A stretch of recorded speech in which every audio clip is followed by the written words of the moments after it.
مرحبا بكم. البطولة ما زالت متواصلة في شهر رمضان وباش تواصل تلعب مباريات الجولة 25 نهار الأربعاء ونهار الخميس، وفكرة على المباريات والتعيينات نتاع المباريات هذه دفعة نهار الأربعاء 12 مارس في زويتة. شبيبة العمران باش يستقبل الترجي الرياضي التونسي، وإدارة شبيبة العمران كان طلبت تغيير موعد المباراة هذه بحكم ضيق الوقت بين المباراة الأخيرة اللي لعبتها في الجولة 24 نهار تحدد النجم المتلوي ومباراة اللي باش تلعبها نهار الأربعاء ضد الترجي، وزيد معها التنقلات بين العاصمة وولاية قفصة وراحت الملاعبية في المقابل المنافس بالنسبة لي الترجي مرتاح نهار كما لعب مباراته نهار السبت مباراته الأخيرة بالنسبة للترجي الذي التونسي هذا في مطلب شبيبة العمران. نذكر ونعطي في المباريات اللي مر بيجي نهار الأربعاء نادي صفاقسي مستقبل استبان، مستقبل جابس يواجه النجم الرياضي الساحلي، اتحاد بن قردان يلعب ضد النادي البنزرتي.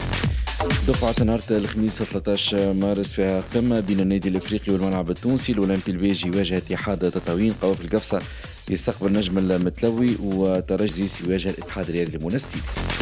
نواصل مع قمة تونسي. والسلطات الأمنية وافقت على عدد 25,000 تذكرة للجماهير الافريقي باحتساب أصحاب الاشتراكات.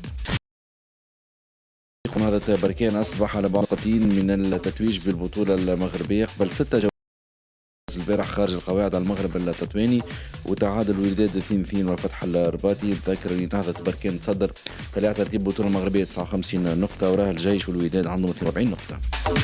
في انجلترا مع التسعة ويست هام نيوكاسل، في اسبانيا التسعة اسبانيول جيرونا، في ايطاليا مع التسعة غيرباو لاتسيو تواجه اودينيسي.